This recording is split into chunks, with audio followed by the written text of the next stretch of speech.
Bueno, soy Eugenio Casalaba, hijos y, digamos, nietos de inmigrantes ucranianos que vinieron al país antes de 1900, los abuelos. Tanto mi padre como mi madre nacieron en la zona sur, en Concepción de la Sierra, y después ya de grandes, papá vino al monte, como decían, a la zona centro, caminando para buscar un pedazo de tierra. Y todas las historias que hay en Misiones son parecidas, porque todas las familias eran numerosas. No, como tener 6 hijos era medio raro, entonces llegaban a 10 o más. Entonces mi padre vino acá con un cuñado de él, que después fue cuñado, ¿no?, a ver el monte, y caminar de Concepción de la Sierra acá no era camino, era picada, era por dentro del monte, para como me oriento, y se tardaba 3 días. Cuando llegan a un lugar, ya había, donde yo vivo ahora, había una población pequeña de rusos, ucranianos, polacos, y entonces era tomar la historia, siempre cuenta tomar la tierra al lado de una vertiente o al lado de un arroyo, porque el vital elemento siempre tenía que existir. Y era como decía papá, mamá, era para ver lo que criamos rápido o lo que plantamos o que era lo que tenían. Después de 2 años, papá se casa en el año 29 y con mamá viene en el año 30, fin del año 30. ¿Pero por qué? Y me gusta contar la historia, porque la gente toda decía, uy, antes no pasaban ciertas cosas. Esa cierta cosa era que la chica se casa embarazada. Mamá se casó embarazada.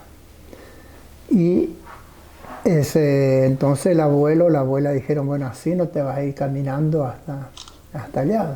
Eran 3 días. Por eso mi madre se queda unos meses ahí hasta que papá les va a buscar.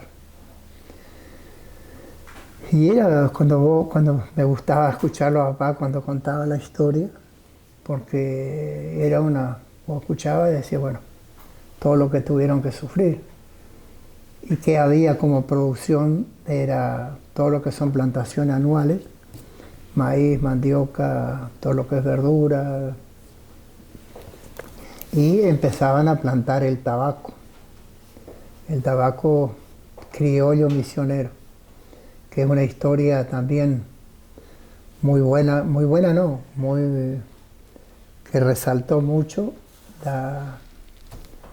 unió también a los agricultores en aquella época, el 36, que fue el reclamo de los colonos de Neira Oberá. Los colonos eran de mi zona, de otra zona, y reclamar en el galpón de depósito que había el precio del tabaco. 2 años se le recibió mal y después el tercer año dijeron, bueno, acá nos organizamos y si nos reciben mal, vamos a discutir por el precio. Empezó el acopio, principio de ponerle en marzo o abril, marzo seguro, y recibían mal, pero aparte le sacaban de los carros porque no había otra forma de traer más que con carro, no había auto. ¿Y a qué te referís con recibían mal? Recibían mal, por ejemplo, el tabaco tiene clases, primera, segunda, tercera. La primera es la mejor, vale el doble o más de la cuarta, es decir. En la planta es las hojas de arriba y las hojas de abajo, más o menos. Entonces la gente, los que manejaban el galpón de acopio, no, esto no sirve, y tiraban. No es que dijeron lleve de vuelta. Entonces la gente dijo, bueno, acá tenemos que hacer algo, tenemos que organizarnos. Y se organizaron rápido, o sea, la decisión era venir a Oberá a reclamar. Y ¿cómo es? Y entonces no vienen porque se le ocurrió, sino que hacen un pedido, un permiso, una nota, y le traen esta historia está en el libro eh, de Silvia Baskevich, que es la masacre del 36. Y bueno, cuando vienen a reclamar, papá contaba, porque papá vino junto, y que ven arriba un camión, frente al depósito, arriba un camión de la época, unas 20 personas. Y sabían que venían los colonos. Y papá le dice al otro, mira, nos van a recibir, qué bueno. Cuando están a 20, 30 metros del lugar, salen balazos. Y ahí nunca se supo, pero la historia dice que hubo 20 muertos, sobre 200 personas que iban. Papá, como estaba más atrás, empiezan los balazos, la gente se desbanda. Papá logra, porque todo era, nos van a buscar, logra llegar a casa. Entonces, es una historia muy, muy negra, se puede decir, porque recién cuando nosotros ya empezando el MAM, en el 71, empezamos a recorrer las colonias, que todos eran conocidos. Yo iba con Pedro. Pedro hablaba muy bien en ucraniano. A mí me costaba y me cuesta. Entonces, vos te vas a la casa de un colono y empezás a hablar en ucraniano y la gente se conocía. Y uno dice, cuídense muchachos, que les puede pasar lo que a nosotros en el 36. ¿Y qué pasó? ¿Y tu papá no te contó? No. Del 36 al 71. Son 35 años, más. Claro. Sí, 30 años. Y cuando llegó a casa la noche, papá, ¿qué pasó en el 36? Papá dijo, ¿por qué? Digo, pues fulano dijo que pasó eso. Ah, una historia muy negra, dijo. Digo, no, me tenés que contar. Claro, no era contar así, era decir algunas cosas. Y siempre era cuando salía de casa para reuniones o para visitar productores, cuídate. ¿Y esa noche te contó?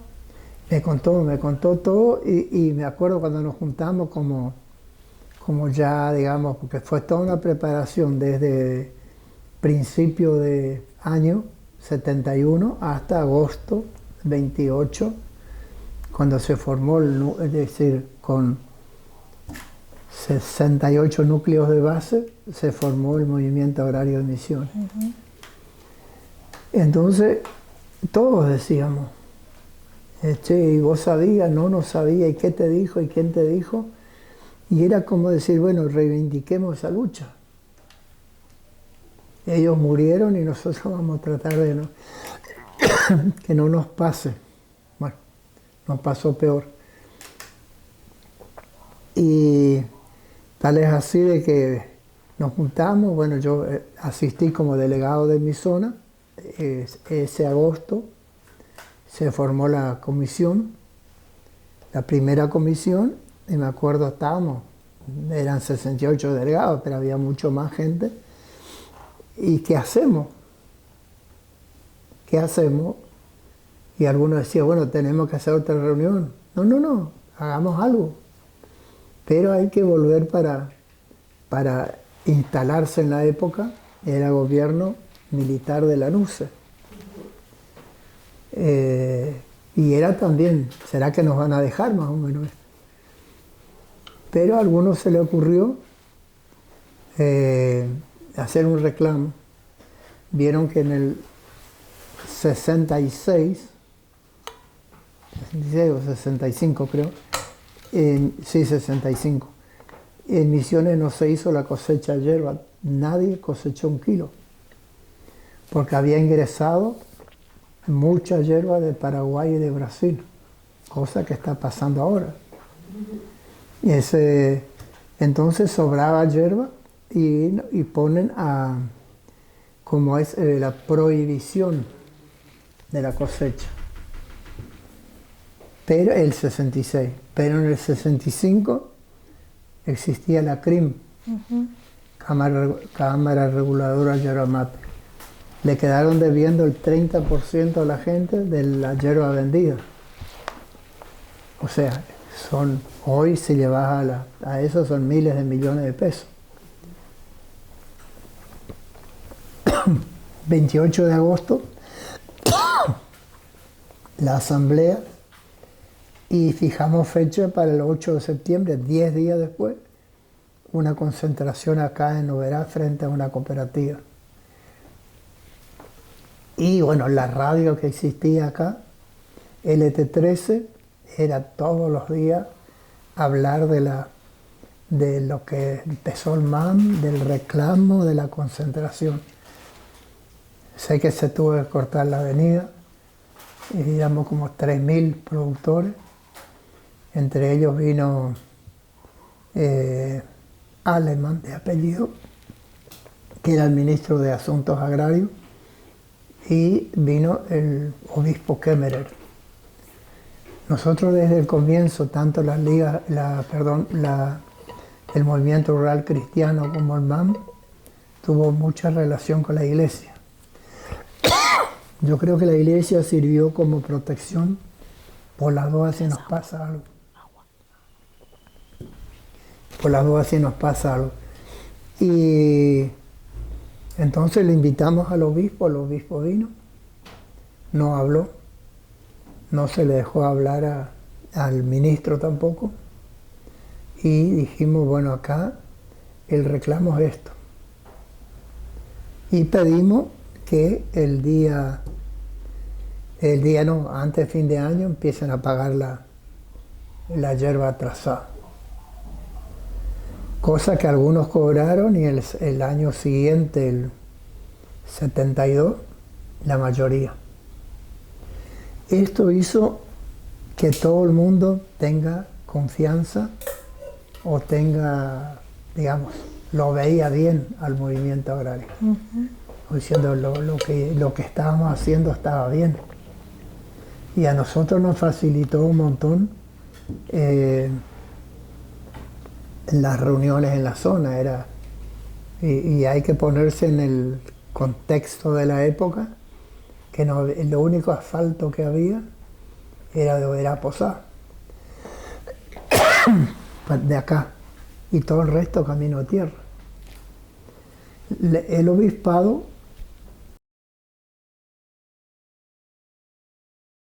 es decir, el mandato era salgan a organizar a la gente.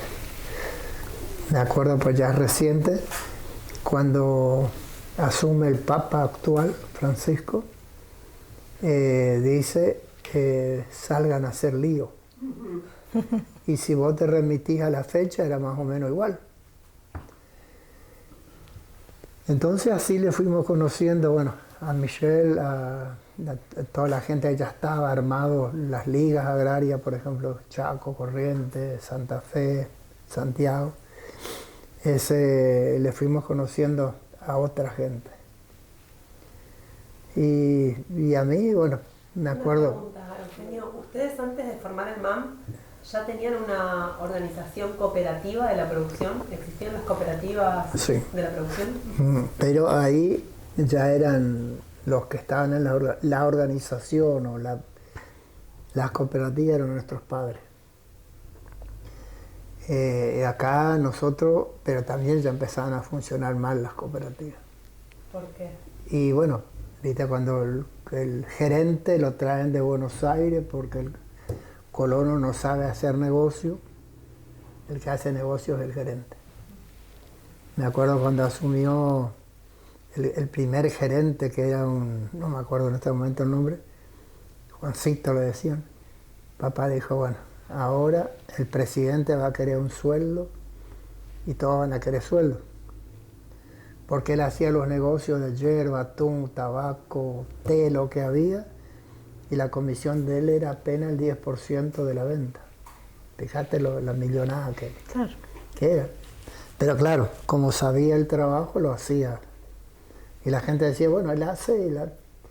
Pero bueno, volvamos al tema. Ese 72, nosotros hacemos una cuestión de... No era solo la yerba el reclamo, era la titularidad de la tierra, porque hasta ahora el problema tierra sigue. Era el colono, por ejemplo, podía plantar hasta 5 hectáreas, pero el que tenía varias chacras y era un solo dueño podía plantar lo que se le ocurría. ¿Ves? Por eso en Misiones vos ves, en toda esa época hubo crisis de yerba, de té, de atún, pero los que se enriquecían, el colono chico se empobrecía. Y el colono que iba acumulando por la crisis que tenían, chacras, él plantaba lo que quería. Entonces... Pero al margen de la ley, digamos, de lo que planteaba Claro, al la margen ley. de la ley, porque la ley también nos decía 5 hectáreas en total, 5 hectáreas por chacra. El colono nunca podía tener más de 1 o 2 chacras. Y también ahí se dio, eso te digo, anterior al MAM ya se vio, como se dice, la inmigración de los hijos de los productores a las ciudades. Y era Buenos Aires. Yo me acuerdo que a veces hacíamos reuniones, asambleas, y no había quien no tenía un familiar en Buenos Aires. Todo el mundo tenía familias en Buenos Aires. Y hasta ahora siguen ahí, algunos. Entonces dijimos el 72, vamos a marchar. No, fue el 71. En agosto el MAM, nosotros ya empezamos a tener ese éxito con la yerba, y para hacer, que eso no era solo la yerba, sino el té, el tún. El tún, que era una planta que ya no existe, que era una planta oleaginosa que producía aceite, se ocupaba generalmente para pintura, barnices, todo eso. Entonces decidimos ir a Posada, una marcha a Posada. Eugenio, y vos decías que no era solo el tema de la yerba, ¿no?, sino la propiedad de la tierra. ¿Qué otras cosas, además de eso, con respecto, por ejemplo, a la salud, a la educación? Y era eso, el derecho a la salud, porque antes te enfermabas y era el hospital o algún médico, no había tantos, media docena de médicos más o menos, o más capaz. Y era ese derecho que reclamamos, el derecho a la educación. Yo cuando tenía la edad de ir al colegio, me caminaba los lunes y caminaba los viernes con mis hermanas, y para venir a ver a estudiar. Y era el chakra, el polaco, el enano.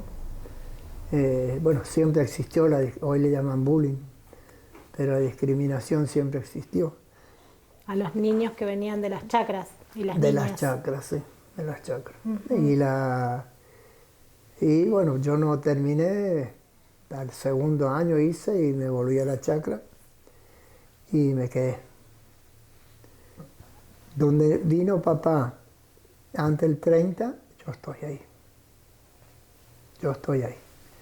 O sea, la misma chacra nunca se vendió, porque es increíble la cantidad de gente que vivía en la zona, que ya nadie existe. La inmigración los llevó o vendieron, y no justo en mi zona, pero cerca, hay los colonos que tienen 10, 20 chacras. Eugenio, decías que muchos de los que fueron vendiendo era por las propias crisis. Por la crisis, como siempre decíamos, que la crisis la hacen a propósito. Porque si todo iba a valer, nadie se iba a ir. Entonces, hoy también pasa eso. Hoy mucha gente, por ejemplo, hoy te dicen no hay obreros para hacer la yerba. La yerba 3 meses al año como mucho la cosecha. es lo que le da algo de plata al obrero. El gobierno anterior, desde Néstor hasta el anterior, se le pagaba acá se llama interzafra, que por fuera, cuando no hay cosecha, el peón rural, el cosechero, recibía un plus más mercadería. Estos días nos anuncia, ¿no? Uno escucha, pues eso ya se terminó, como se terminaron un montón de cosas. Y pero antes, cuando había esos otros productos, vos tenías, por ejemplo, entraba en crisis el tung, bueno, pero está la yerba. Se terminó el tung, la cosecha de la yerba ya prácticamente el que te compra la hoja es el que te cosecha. Aparte, la balanza nunca te da lo mismo. O sea, siempre le da mucho más.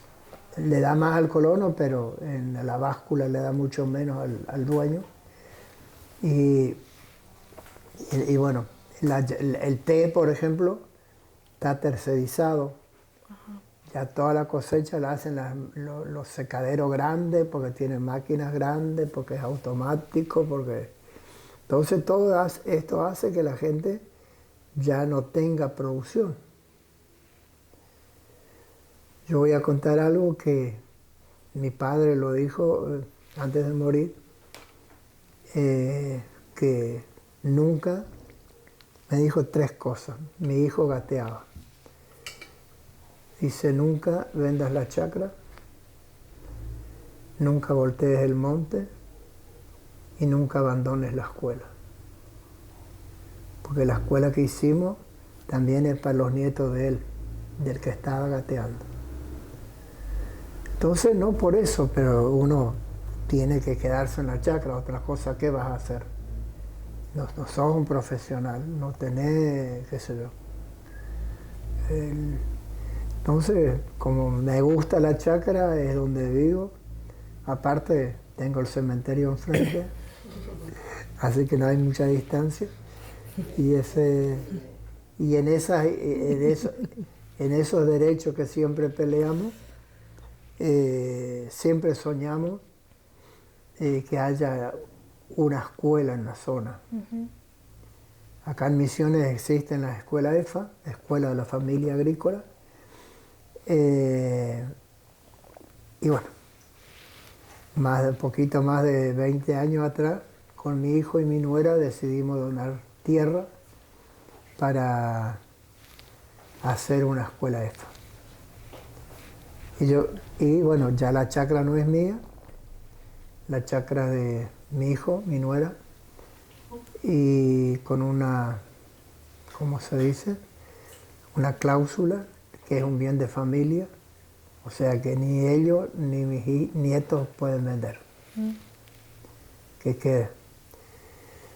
Y bueno, estamos ahí, por ahí me estoy yendo del tema, pero lo que nos pasó a nosotros en tiempo de esa marcha que quisimos hacer a Posada,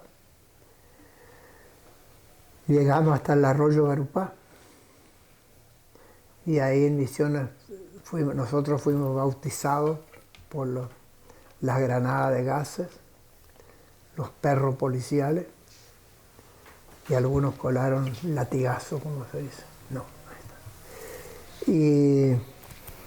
Y después volvimos, nos juntamos y dijimos, el año que viene, para festejar el año de esta idea de llegar a Posada, vamos a hacer la marcha. El 20 de agosto del año siguiente, de la primera, de octubre, hicimos la marcha a Posada. O sea que esa marcha a Posada se concretó un año después. Justo un año después, pero ¿cómo fue? Nos organizamos. Acá estaba, ya no está hace poco que murió, don Eliseo Baidowski. Él era parte de la comisión.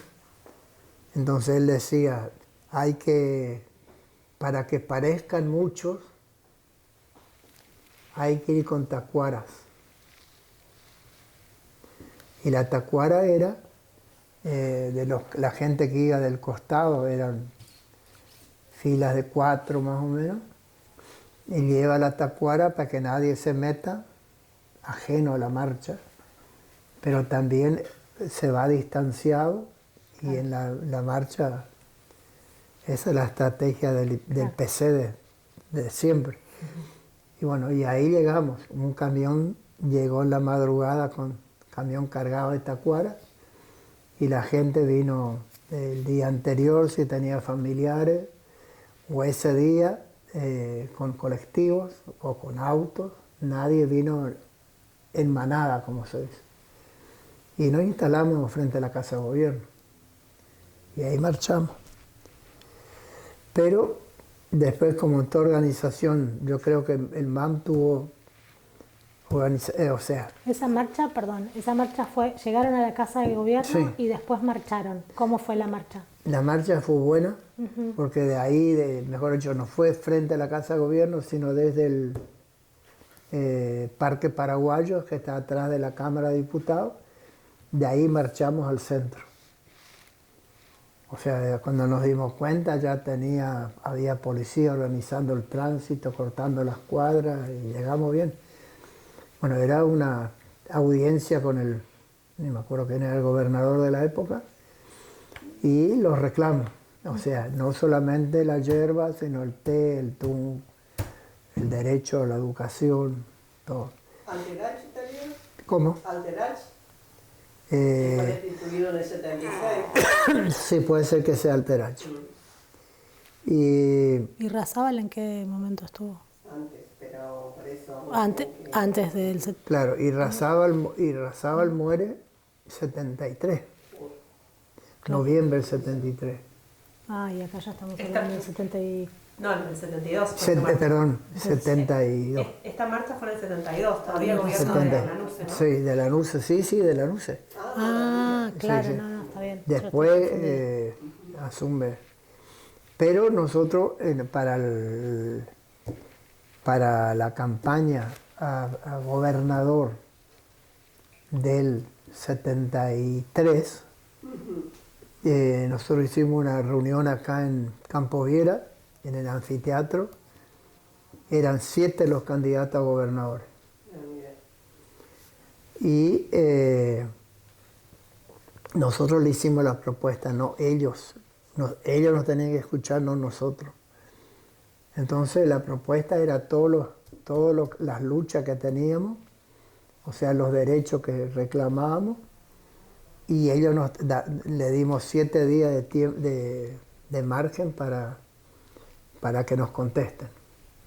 En aquel tiempo votaban los del PC, votaban los peronistas, los radicales, estaba la UCD, pero eran 7 los candidatos a gobernador. Y estaba Razzábal Lieró, que eran los candidatos del peronismo. Que nosotros teníamos simpatía con ellos, bueno, los conocíamos. Y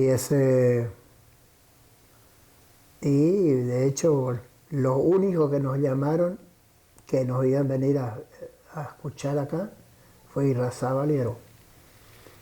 Los otros, algunos nunca nos devolvieron la... Entonces la campaña de Razzábal Lieró se basó en nuestros reclamos. Estrategia también de ellos, sabiendo que MAM tenía los socios que tenía, era también una posibilidad de llegar, y llegaron.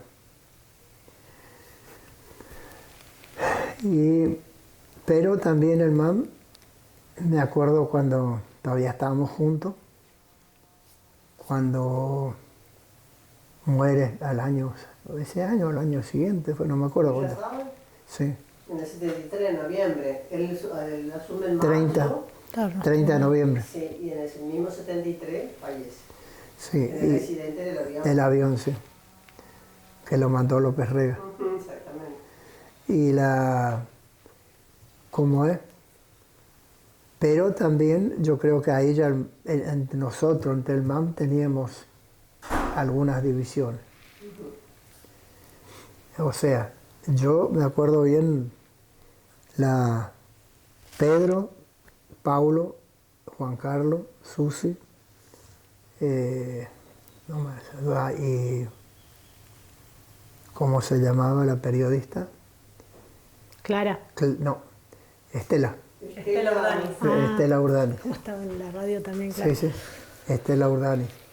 Ellos, no digo todas las semanas, pero una vez al mes o más iban a Buenos Aires. Había cursos, había de todo. Pero cuando vos le preguntabas a Pedro o a alguno de ellos, bueno, algún día nos juntamos y le contamos.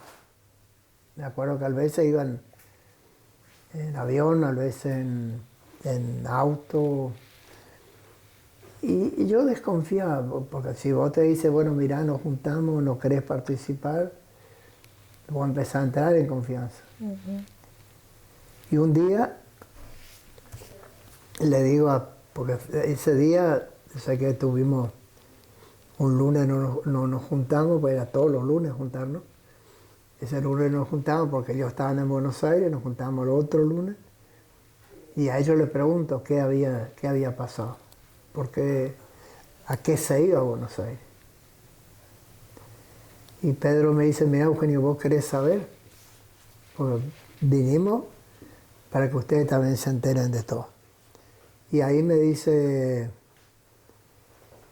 hagan una reunión. Y yo como estaba Pedro ahí, digo, vamos a hacer en tu casa, en el galpón. Ellos tenían un galpón que hasta ahora está. Yo digo, vamos a hacer en tu casa. Bueno, no hay problema, hablar con Enrique.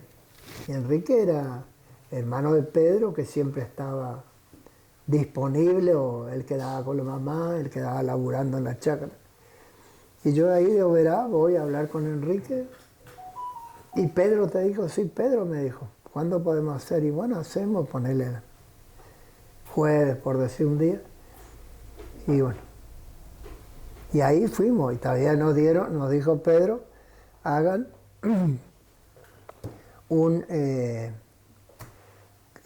que no sean más de 15 y que no sean con gente de menores de 25 años, 18, 25. No me llamó la atención, era para la juventud.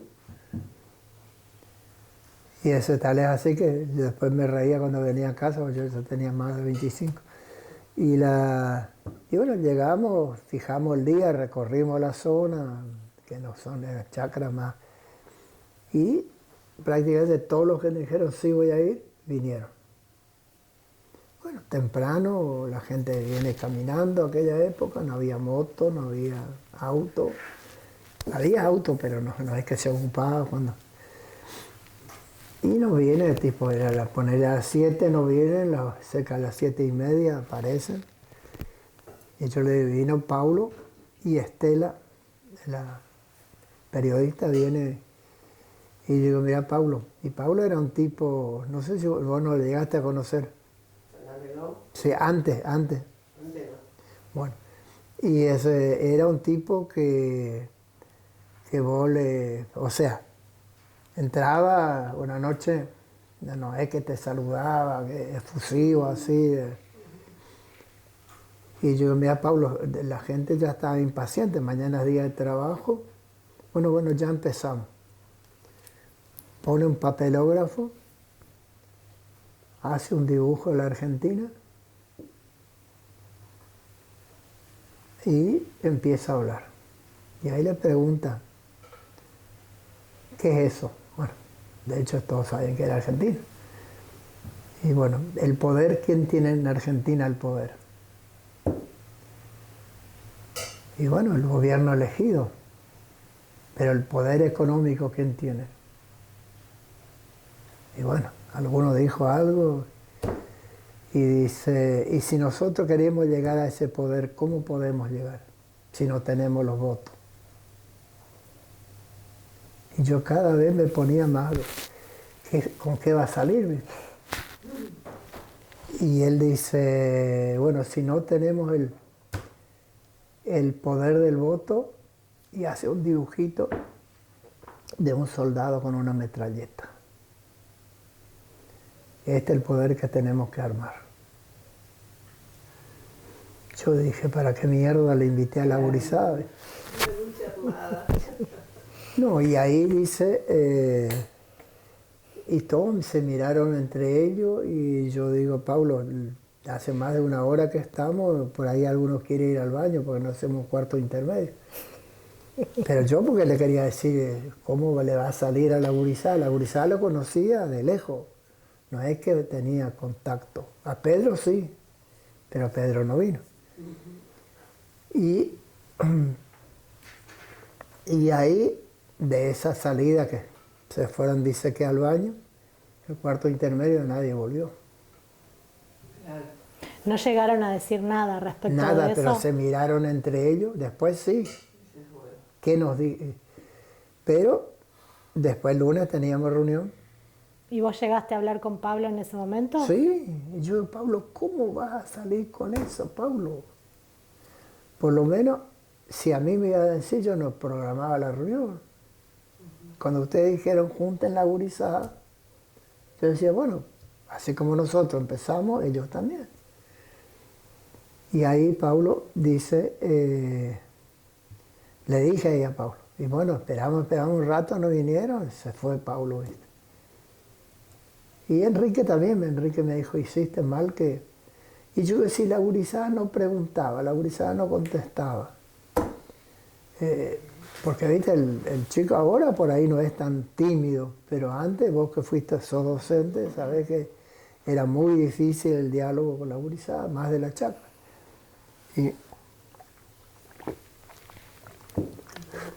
Y el lunes, reunión. Yo voy allá y Anselmo Hitler era secretario de actas. Entonces yo le digo a Anselmo, anotá como tema reuniones del MAM. Y bueno, anotó y el segundo o tercer tema me dice, bueno, Eugenio anotó un tema acá. Y yo digo, bueno, acá está Pedro, Pablo, Estela. Yo quiero que nos expliquen los motivos de los viajes a Buenos Aires. Porque pasó tal cosa. Y tenemos que cuidar. Porque y era, viste que después, ¿por qué? Bueno, claro, y de ahí se empiezan las discusiones, se programa una asamblea y empieza la división. Por eso el MAM se divide, movimiento agrario, ligas agrarias. Fueron 2 días de reunión, acá en lo que era el cine Ateneo. Y a mí me tenían bronca. Tal es así del papá de Matilde me amenazó, bueno, mucha gente. Pero después cuando el primer día era la explicación y era la decisión de meternos en política, que no está mal. Si vos tenés ambiciones políticas, que te tomes una licencia y que vaya como vos, no como el gremio, y más en aquella época. Bueno, y ahí el segundo día era quién se queda con Pedro, como secretario Pedro, ya se había dicho, bueno, nosotros no nos salimos, ellos dijeron, acá armamos otra cosa, son las ligas agrarias, y el que se quiere quedar con Antonio Hartmann, se queda con Antonio. Yo me quedé con Antonio. Y porque yo decía, no, primero que la cuestión me chocaba mucho hablar de lucha armada. Hasta ahora si vos te pones a decir, estuvo bien lo que hicieron, o los que los metieron, o los que porque nunca se sabe cierto si fue o no fue. Pero para mí era muy temprano, muy pronto empezar a hablar de eso, ¿viste? Y bueno, después fue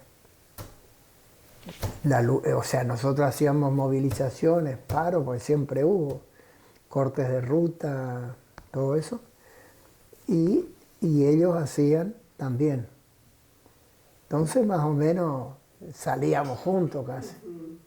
que nunca se terminó de una lucha así. Pero me acuerdo ya cuando, bueno, ustedes no existían todavía,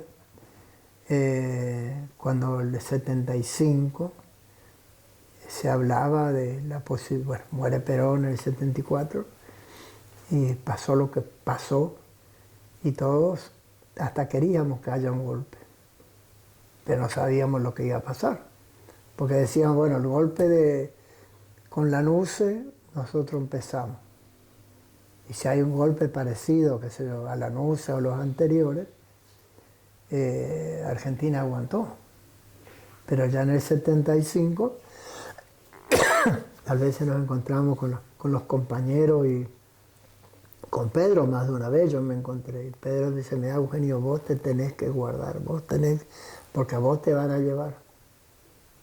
Y en tu cabeza de loco, decir, ¿por qué me van a llevar si no maté a nadie? Porque también era eso. ¿Ves? Yo estaba solo con papá y mamá, estaba Sofía, mi hermana, pero ella, bueno, a veces venía y se quedaba en Oberá porque el hijo empezó a estudiar, todo eso. Y yo me quedé, yo decía, bueno, si yo me tengo que esconder, ¿con quién queda papá y mamá? Y teníamos en casa de un montón de, bueno, los mundos peronistas se salvaron algunos, pero material qué sé yo, del MAM, las mismas ligas me daban materiales que no eran nada... Estos. Eso. Estos eran tuyos. Estos eran míos, era lo que papá me dejó. Y yo me acuerdo que papá decía, ¿será que no conviene? Pues sabíamos que teníamos también como defensa no personal, ¿no? Pero teníamos un arma, como cualquiera tiene. Y entonces era guardar eso, guardar las revistas. ¿Y dónde vas a guardar? En el galpón, teníamos 2 galpones, te pueden revisar. Bueno, guardamos en un lugar que cuando pasa el golpe, todo, no había nada, o sea, llovió encima, se hizo todo. Pero por ahí me estoy yendo de la... No, quería volver sobre una cosita. ¿Sí? Cuando vos decías que algunos en un determinado momento hasta querían que viniera un golpe, ¿en qué sentido? ¿Por qué pensaban que eso podía...? Porque todo lo que pasaba eran, o sea, la AAA, López Rega, lo que pasó en Misiones con Irrazábal y Heró, había matanza de alguna, qué sé yo, gente de los montoneros o otro grupo, eran los civiles los que mataban. Como que uno quería, porque el gobierno de Isabel, que estaba Isabel, no era el gobierno de ella, estaba involucrando desde López Rega, desde toda la cúpula, los mismos multimillonarios de la Argentina, que el tiempo era Bunge y Bor, se quedaban con el país como ahora también se quedan. Y nunca pensaron en la crueldad de la... Nunca pensamos que iba a pasar lo que pasó. Claro, ustedes pensaban que de alguna manera un golpe podía frenar esos grupos civiles. Nosotros pensábamos que si venía un golpe iba a ser lo mismo que los anteriores.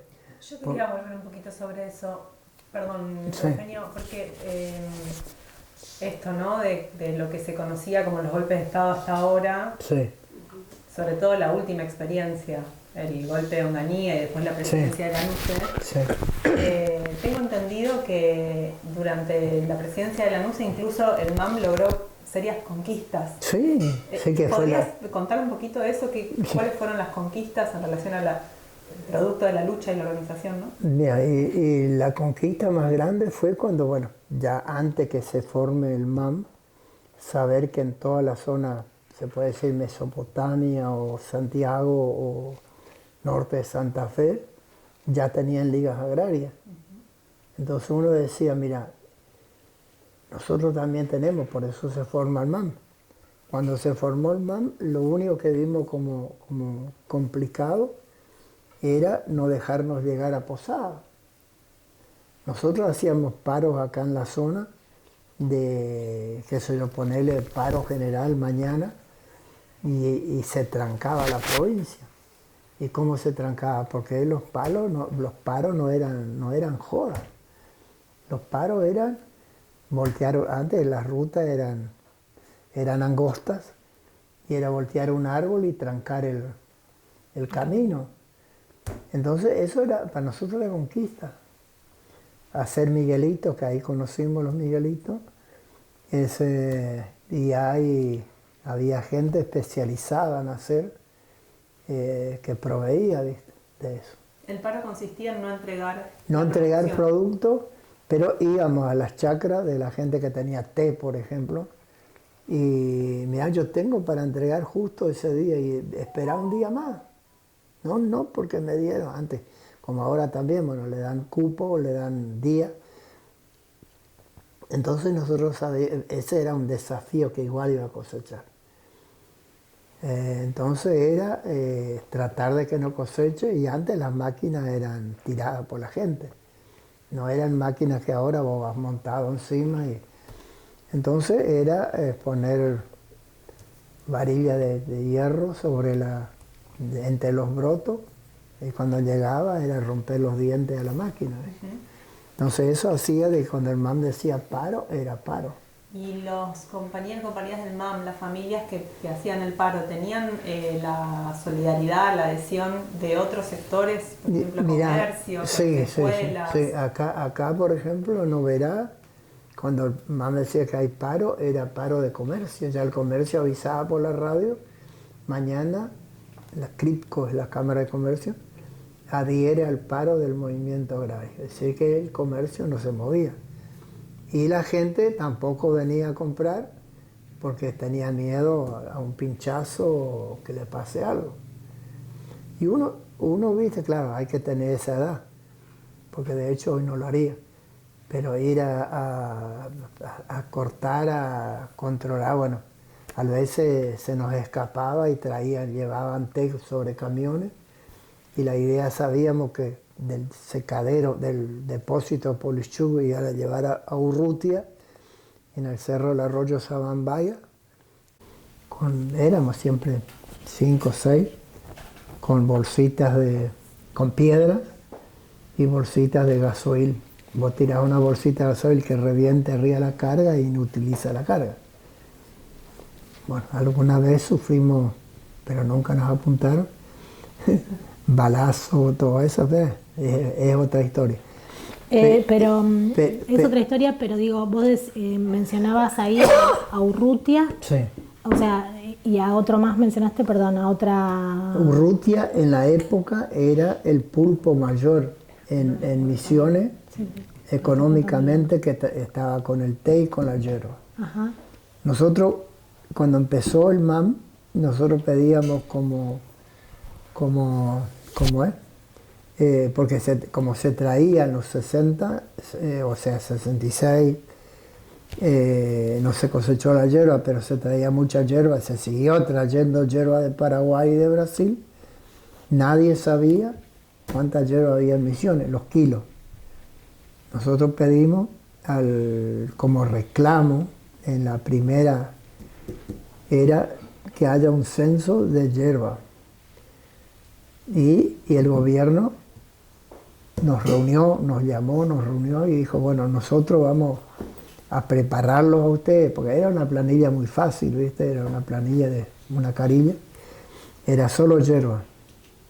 Vos tenías que calcular el quilaje y las plantas que faltan, a ver si esa yerba era del hombre o comprada en otro lado.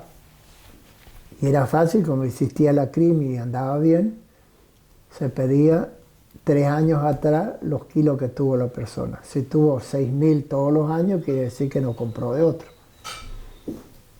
Y el Estado provincial nos pagaba. Era, qué sé yo, ponerle para la época, era por cada yerbal de 1 hectárea o de 100 hectáreas, la misma cifra. Era 3 jornales. El pago, bueno, lo que era 3 jornales trabajados, era el pago de ese censo. A nosotros nos prepararon, o sea, fueron, no sé, un mes más o menos cada viernes, curso de capacitación, y teníamos un jefe de censo que se le traía las planillas, él corregía y te daba aprobado, hacía un remito. Pero, qué sé yo, uno supo, ahí se supo cuántos millones de kilos traían. Y Urrutia para la época, para ese comienzo, era el tipo con más plantas de hierba, más kilos de hierba en la provincia. De hierba y de té. A nosotros nos tocó hacer el censo, a mí y a otro muchacho, de la zona, mi zona, los helechos, porque todo va por ejemplo, yo vivo en los helechos, sección G. La sección G, ponele, tiene 100 lotes. La sección 11, la 13, tiene tantos lotes en los helechos. Hicimos eso, no me acuerdo cuánto tiempo, y después vinimos acá a Uberá para decir que terminamos, porque te daban un mapa, un croquis, y vos sabías a través que en tal, el lote 13 de la sección G vive fulano. O sea, como todos nos conocemos, era fácil llegar. Y vinimos acá a Uberá, ya terminando, y ahí estaba, no, Quique no, el otro, Alberto. Urrutia justo llegó con un pedido que él quería porque llevaban la pareja de censistas. Éramos siempre, no había mujer censista, era.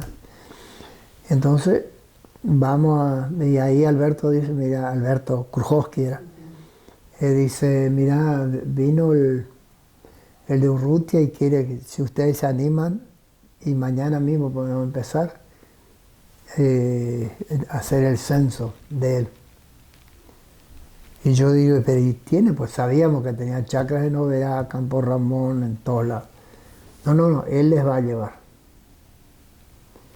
Aquella época hicimos todos los yerbales de él. Tenía, no me acuerdo cuántas chacras, pero era 1.700 y algo hectáreas de té, y no de yerba. Y la mitad más o menos era té también, pero él tenía un sistema de plantar, que ahora todavía están, acá una hilera de hierba, acá otra y acá una hilera de té.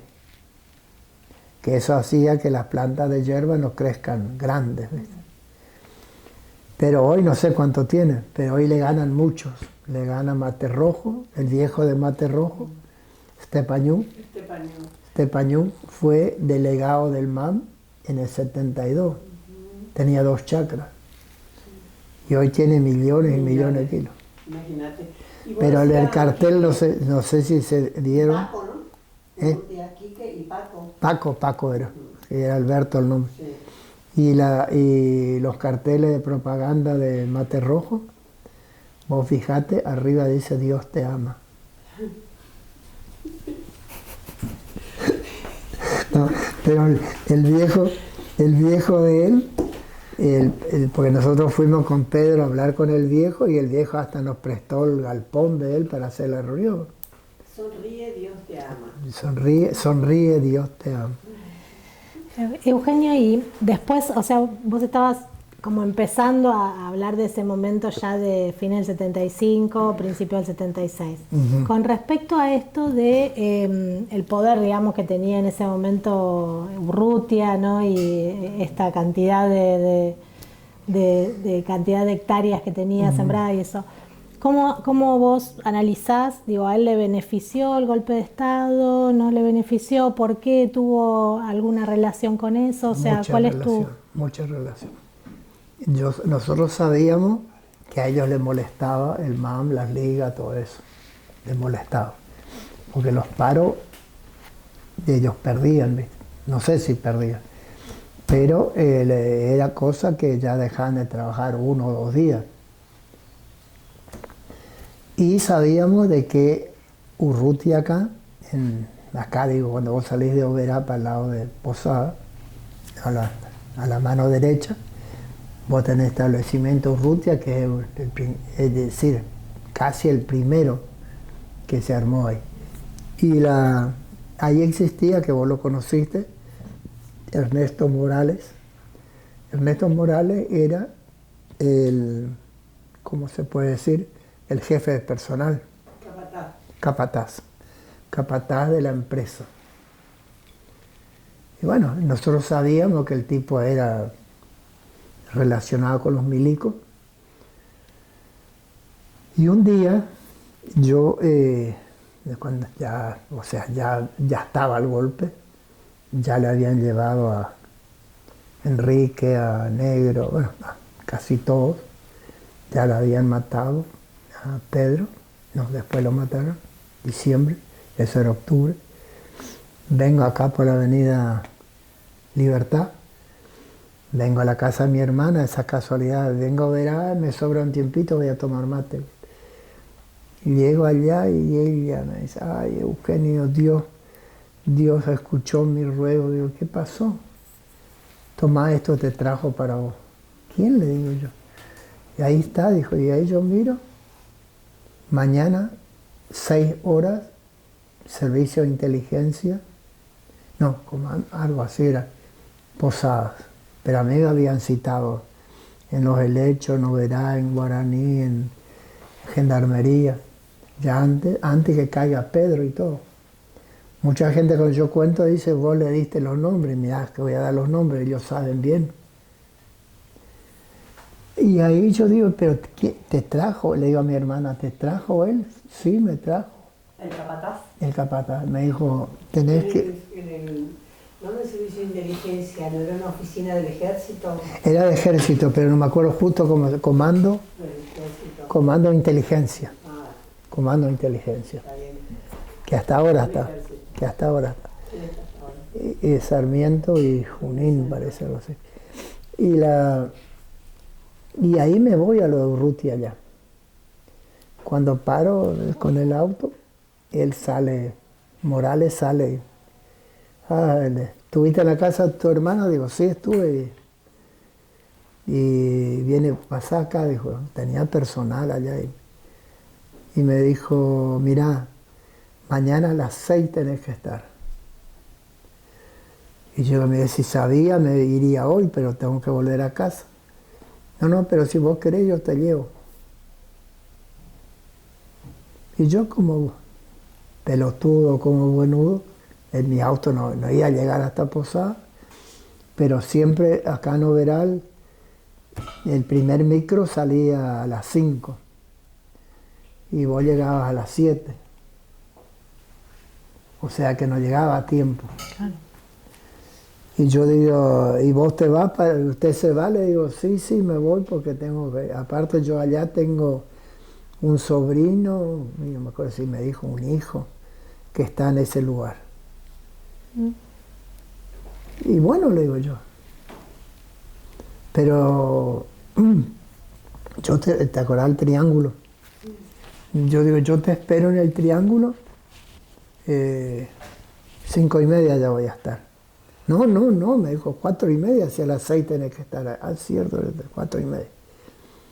De hecho, esa noche vine y le comento a mamá y mamá dijo, uy, Eugenio, nene, dice, ojalá que no te lleven.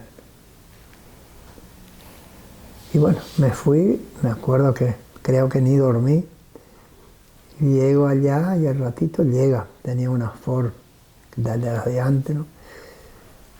Y para y yo le espero afuera del auto, ¿viste?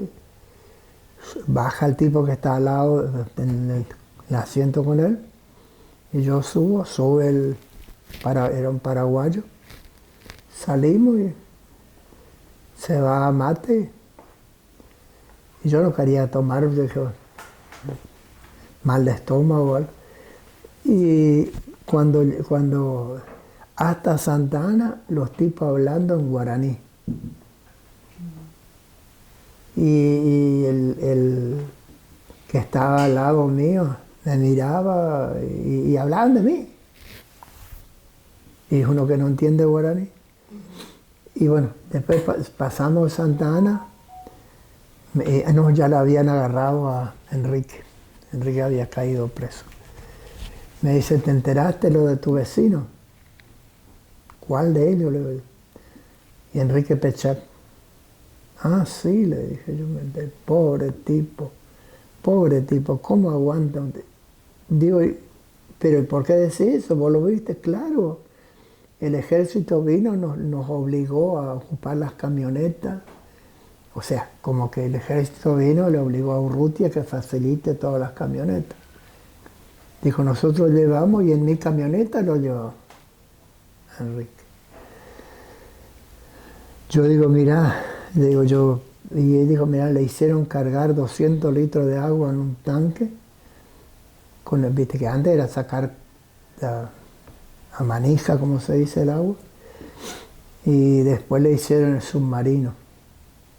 La vieja lloraba, en cierto momento se desmayó. Yo decía, qué crueldad, ¿y por qué me cuenta?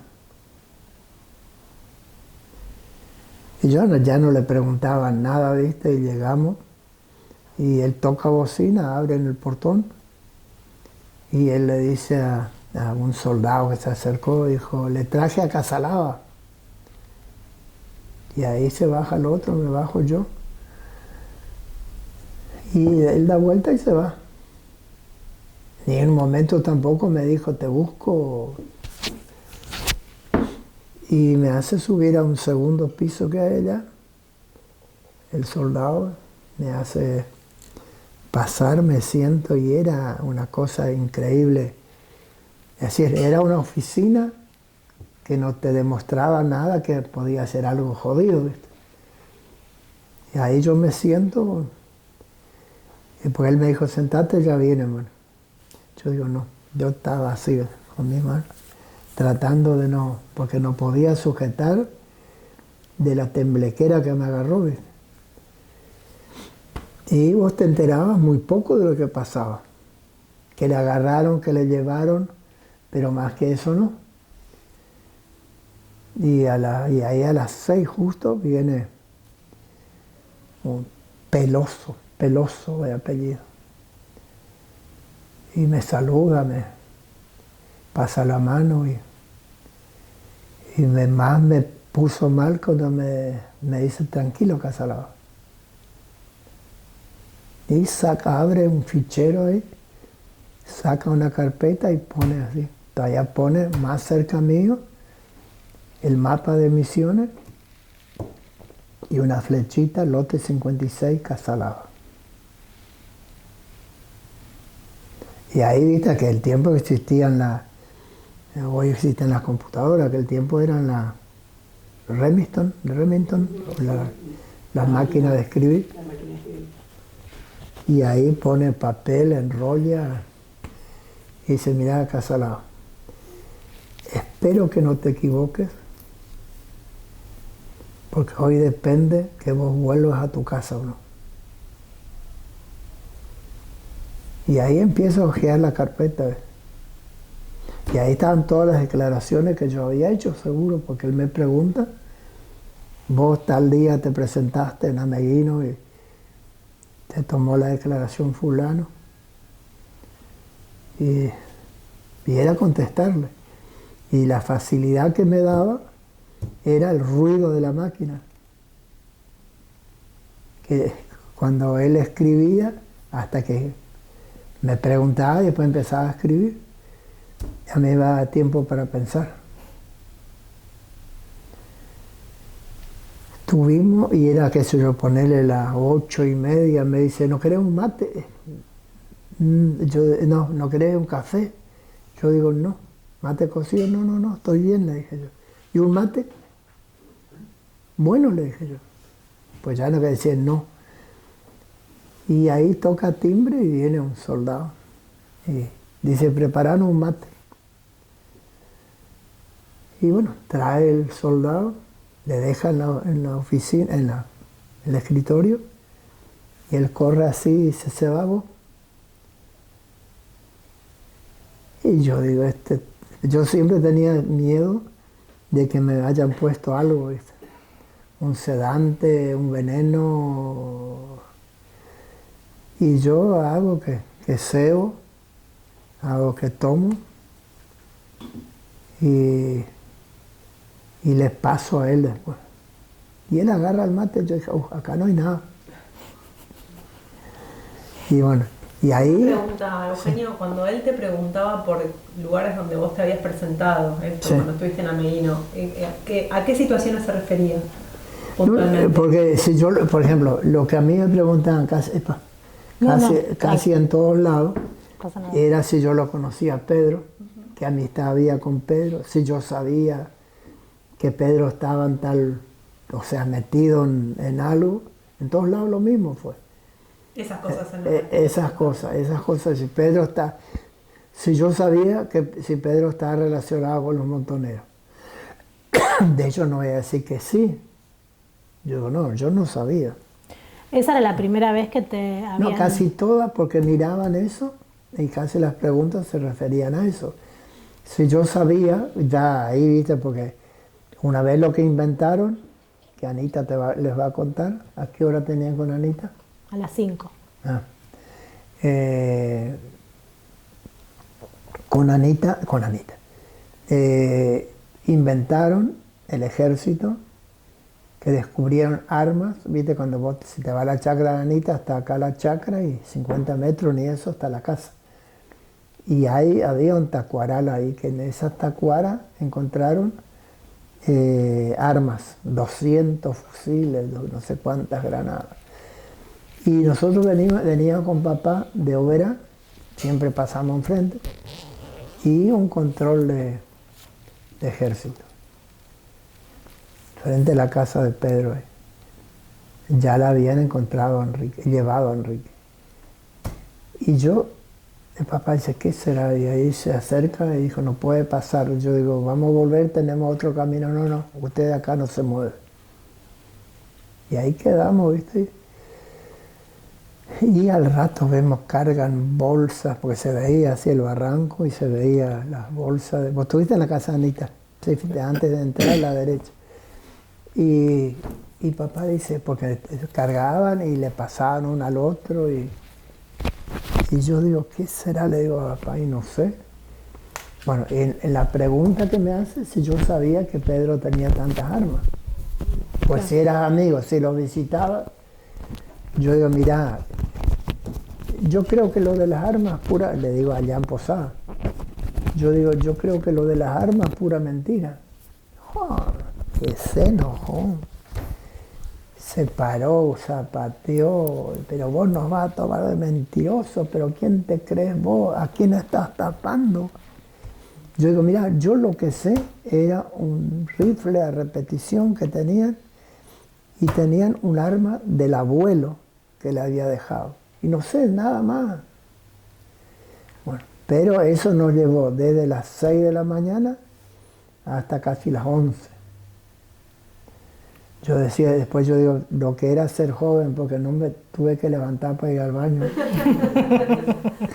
Bueno, y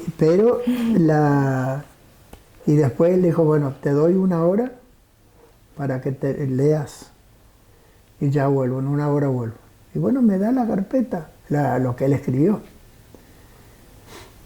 Y yo leo y era prácticamente lo que me había preguntado. Viene y me dice, mirá,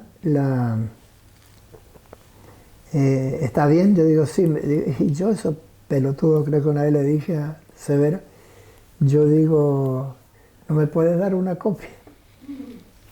Otra puteada, pero me dijo cualquier cosa. Después me dice, te van a llevar a la terminal. Yo digo, no, yo voy caminando. No, te van a llevar a la terminal. Bueno, bajo el IMOC en el patio ahí, subo al IMOC, llego con el IMOC a la terminal, llego, baja el tipo, me saca, porque me preguntó en el camino si era hasta Oberá el pasaje en Singer. Yo digo, sí, hasta Oberá. Y me quedo. Y había unos cuantos gringos, uno era muy conocido en aquella época. Se miraban entre ellos, no preguntaban nada.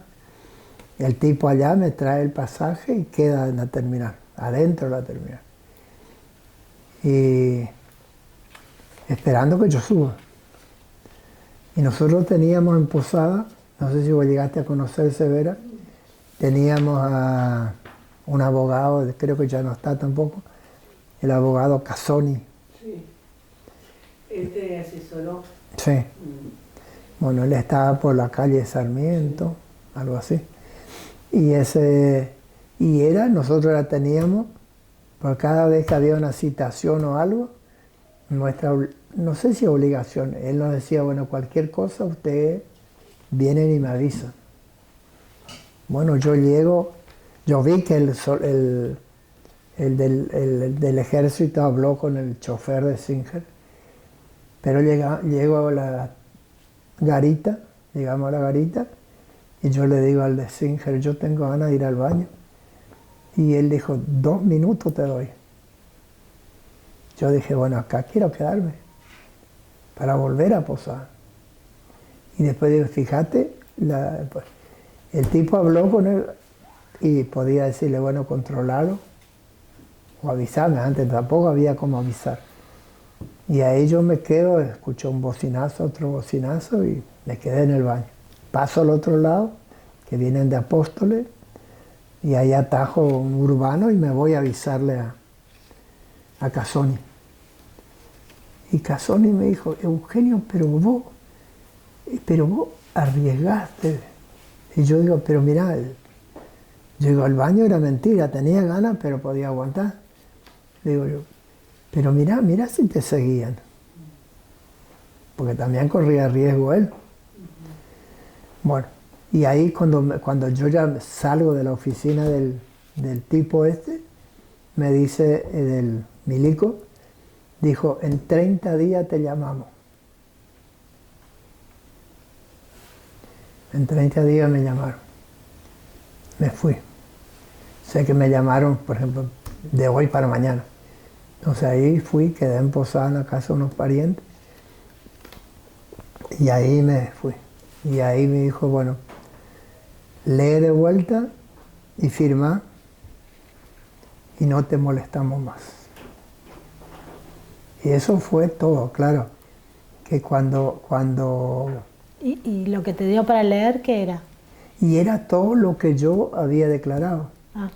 Entonces después me da de vuelta para leer lo mismo, para decir, bueno, acá no te molestamos. Eugenio, esa vez que vos fuiste a esa oficina que estás relatando, te encontraste con una ex compañera del mando de ustedes. ¿Y ella qué estaría haciendo ahí? Ah, no, eso no era en la oficina, eso era en el Ministerio de Asuntos Agrarios. En el Ministerio de Asuntos Agrarios. Sí. ¿Y ella terminó trabajando en ese ministerio? Claro, Cecilia Felton, que hoy hablábamos, Está bien. ella fue una de las primeras, como llaman ahora y antes también, usurpadoras de tierra. Ella con su familia, viste, más arriba de San Vicente tenés una propiedad, no sé de quién será eso, le llaman La Maderil. Y ella tomó tierra para ella y su familia en ese lugar.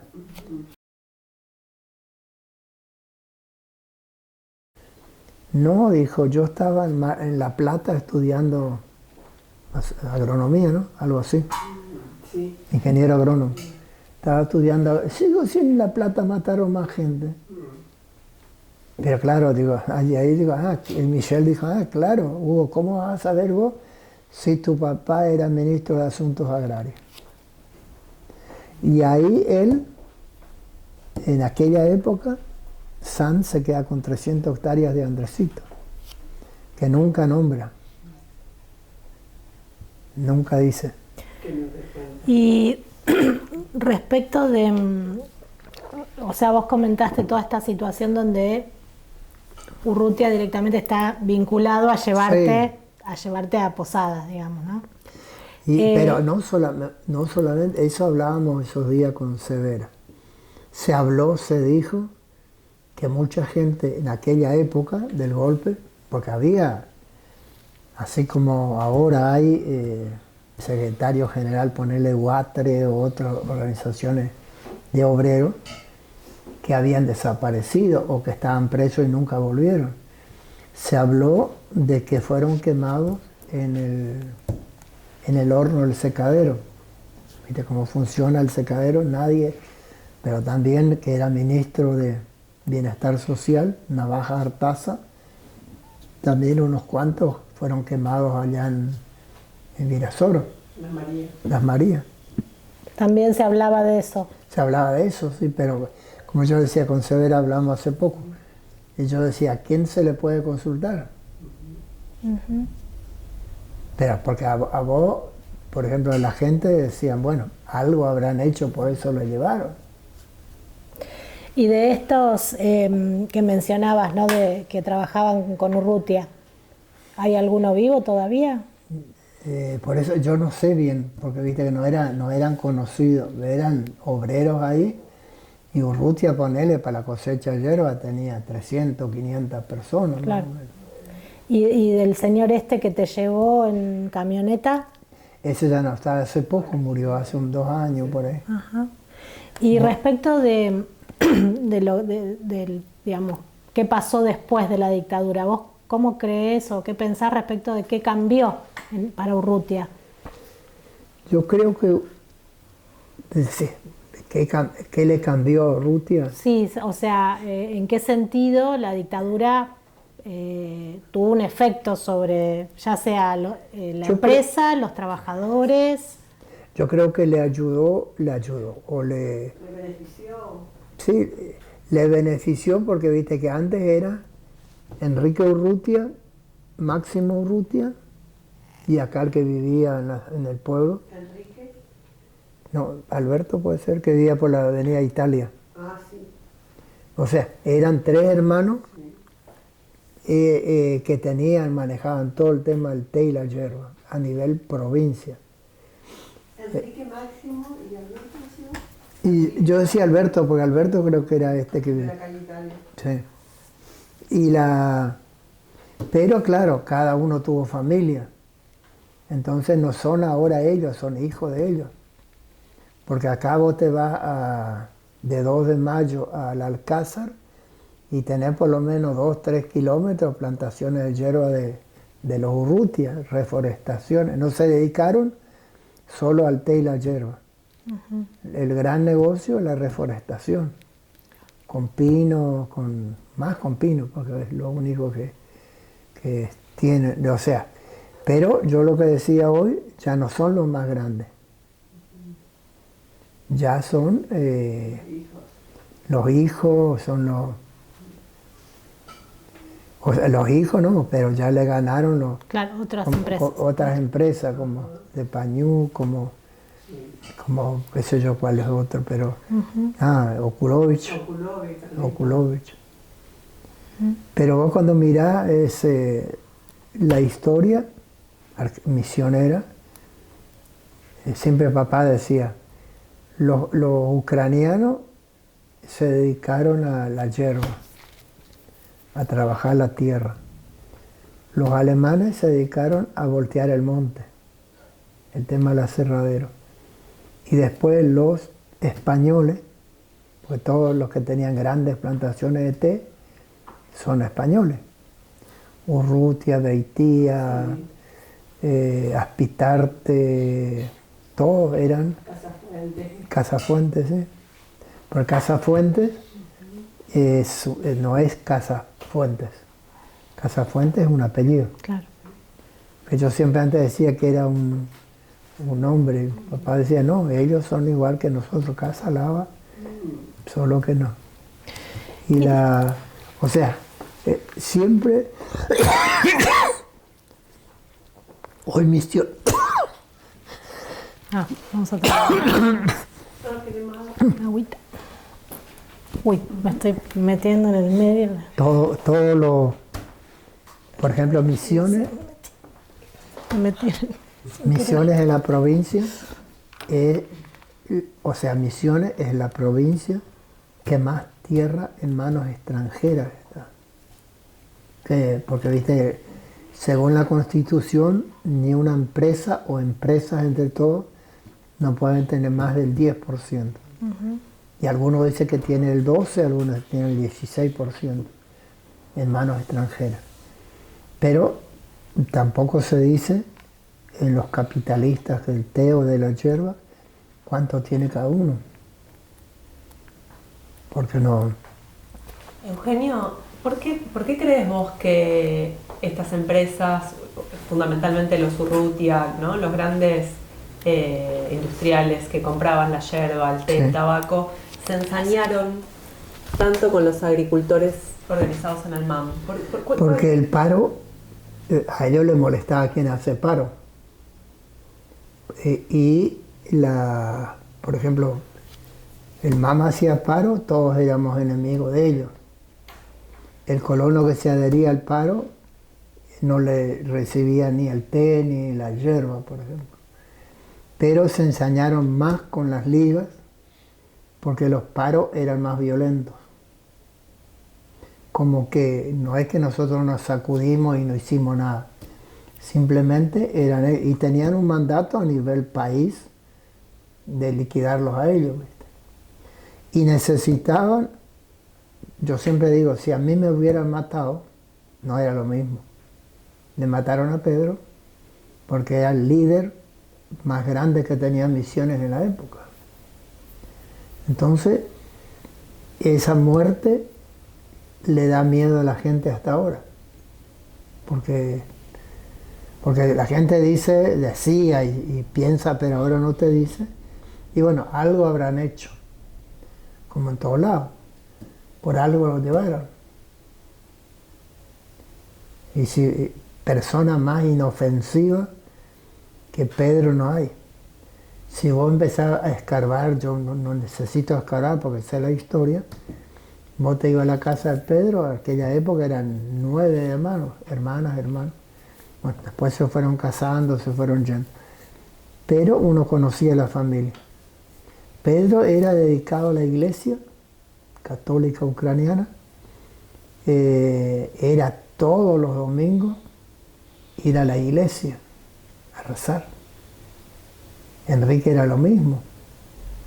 La madre de ellos se casó con una persona muy mayor, 30 años, algo así decía Anita, que le llevaba, y la madre se quedó con los 9 hijos antes de los 30 años.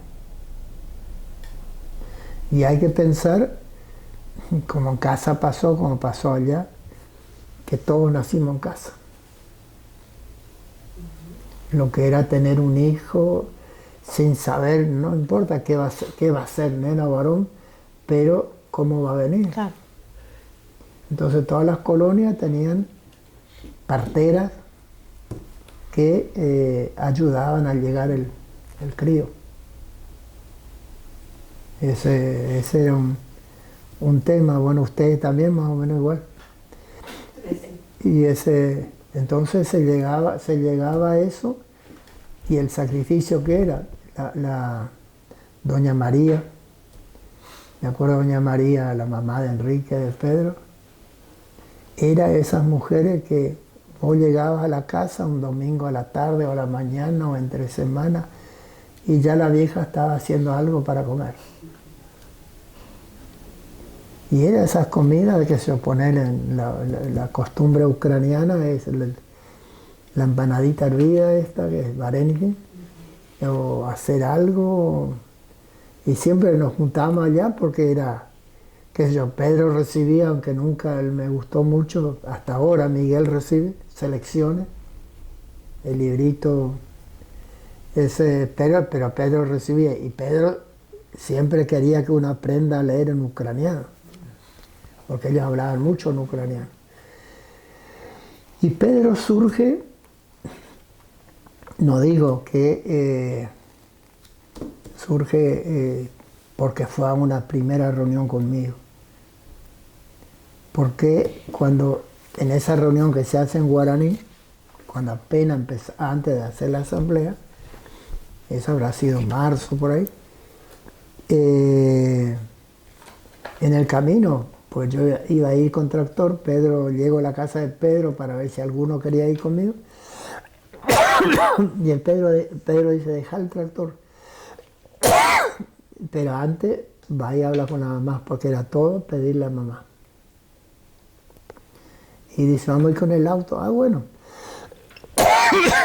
Y en el camino empezamos a hablar de una cosa a otra, y me dice, y ahí empieza a hablar. Y ya vinimos a la casa de él conversando y nosotros habíamos propuesto que la próxima reunión, en 2 semanas, se haga en nuestra zona. Y ya Pedro vino. Yo creo que hubo en el comienzo, como ahora dicen, un clic, pero que hubo una valorización que Pedro, que antes no se le daba, porque Pedro no participaba, que se le ponía en la cooperativa, y era de muy poco salir, y después ya cuando empezamos a salir con él, con otra gente a visitar, como que la gente le empieza a valorizar lo que era el viejo de él. El papá de Pedro era ucraniano también, nacido allá, la mamá también. Y cuando vinieron, era el único que sabía escribir en castellano. Entonces mucha gente necesitaba hacer el pasaporte, o sea, hacer los documentos de la llegada de la familia, y Pedro, o sea, del ucraniano al castellano, la documentación que tenía. Y el papá de Pedro era el que hacía todo eso. Entonces me acuerdo que más de una vez donde íbamos, entonces vos sos hijo del papá, se llamaba Carlos Cirilo. Vos sos el hijo de un Cirilo, sí, gran hombre. Y bueno, yo creo que también a Pedro le ayudó a hacer lo que fue. Porque no.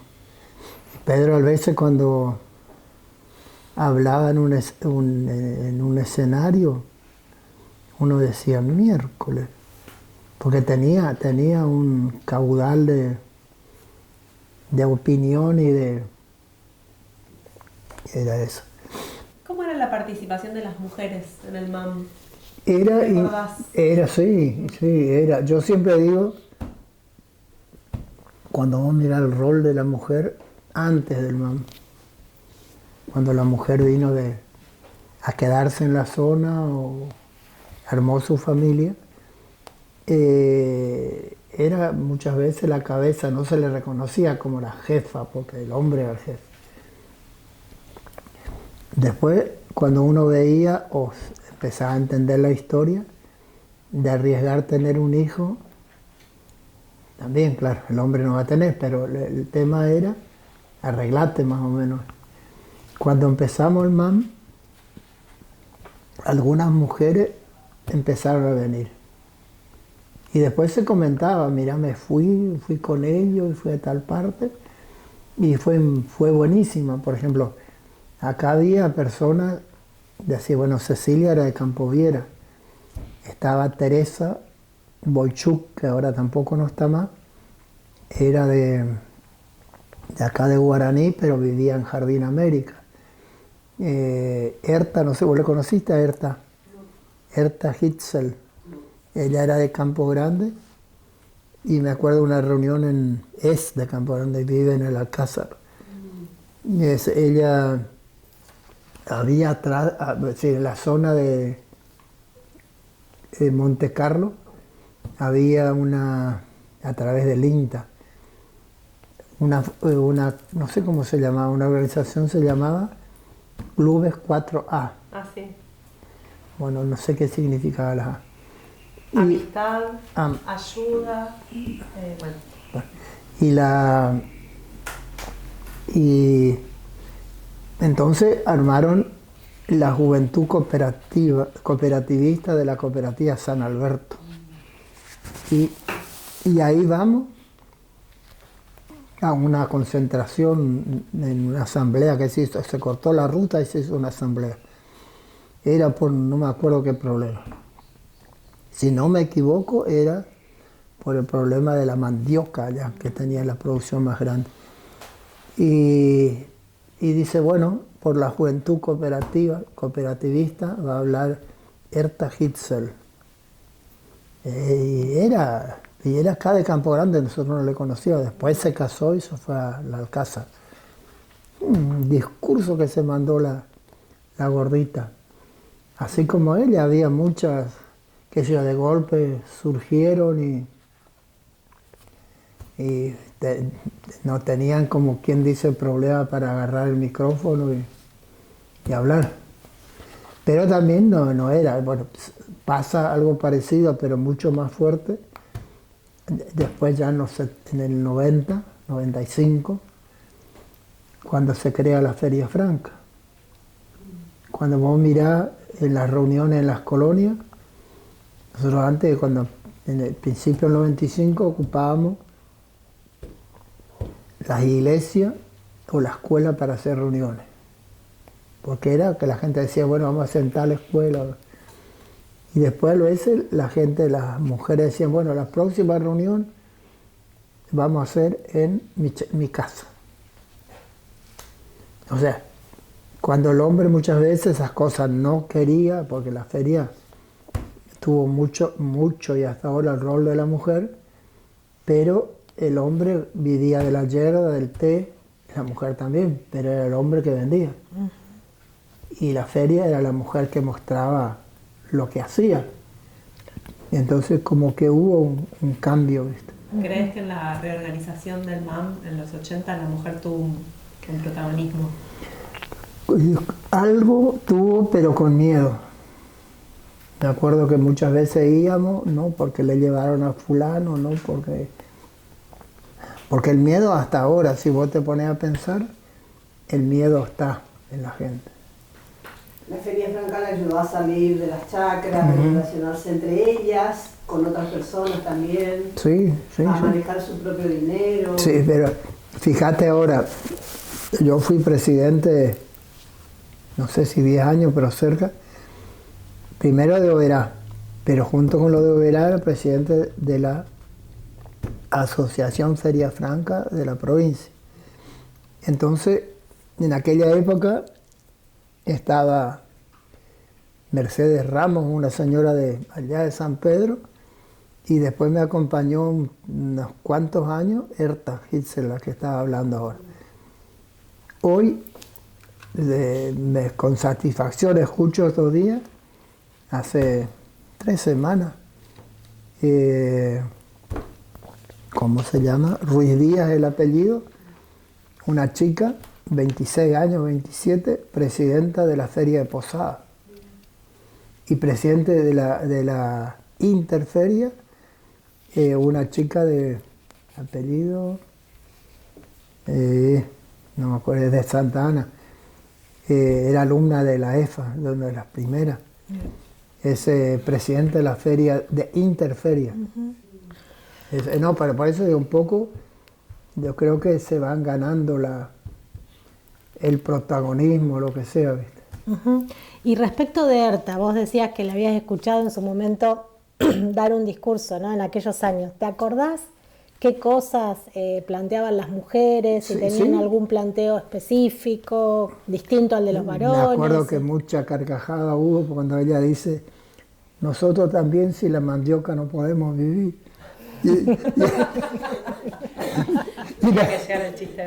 la gente lo tomó por otro lado. Y bueno, ahí nos reímos entre todos y ella aclaró, quedó roja. No, pero ella ahora está jubilada, pues ya quedó en la Secretaría de Agricultura de la Nación. Y bueno, nos quedó jubilada, ahora le echaron a todos. Claro, exactamente. Sí. Esos días hablé el 10 de junio, era el cumpleaños de ella, justo le llama. Y yo creo que la gente fue mejorando, pero también a través de la creación de escuelas o colegios o lo que sea, la gente de la chacra se dio cuenta que el joven tiene que estudiar, o la joven. Por más que después ese joven no vuelva a la chacra, por lo menos garantizar un pasar mejor. Y eso que contabas hoy, ¿no? Fuera de la entrevista, estaría bueno por ahí que quede. Respecto de cuando ustedes quisieron armar la escuela, que fueron a hablar, ¿no? Y que comentes un poquito esa situación, porque toda esta conciencia sobre la importancia de la educación. Sí, como decía, una de las luchas o sea, de los reclamos, se puede decir desde el comienzo, fue el derecho no solamente al precio del producto, sino el derecho a la salud. Como decía hoy, todo nos quedaba 20 kilómetros, ir al médico, ir a la farmacia, Entonces, queríamos una educación distinta a no que ese bachillerato o el colegio ese le prepare al chico para que sea peón de o empleado de, sino que también le prepare para ser patrón del pedazo de tierra que tenga y la producción. Acá en Misiones existen desde hace muchos años las escuelas de la familia agrícola. Es una escuela traída como modelo de Francia. La primera en Argentina fue en Reconquista Santa Fe y era un modelo muy bueno, uno veía, ¿ves? Y yo siempre quería que algún día se haga. Bueno, entonces yo veía a mis chicos digo, mi hijo estudió porque yo pude llevarlo, estaba a 10 kilómetros. Y muchos chicos de la zona caminando hace 10 kilómetros en verano, pero en invierno tenés que salir a las 5 de la mañana caminando. Entonces la idea era hacer una escuela de ese tipo en mi zona. No quería otra zona, por más que nos ofrecieron. No nos ofrecieron, dijeron busquemos por acá Alberdi, Campo Viera o acá Guaraní. Yo tenía un sueño, como dijo Néstor una vez, tengo un sueño y tengo que cumplir. Y mi sueño era hacer la EFA en Los Helechos. Después de 2 años de buscar lugar que alguien nos done, Michel, mi amigo, dice que encontró un lugar y el lugar era mi chacra. Pasaron más de 20 años de empezar la idea y ahora el año que viene va a ser 20 años del primer día de clase. De querer haber estudiado yo en mi edad, tenía que venir a Oberá caminando de lunes y volver los viernes. De mi hijo querer estudiar, ya tenía 10 kilómetros. Hoy mi nieto va a 4º año de esa escuela EFA.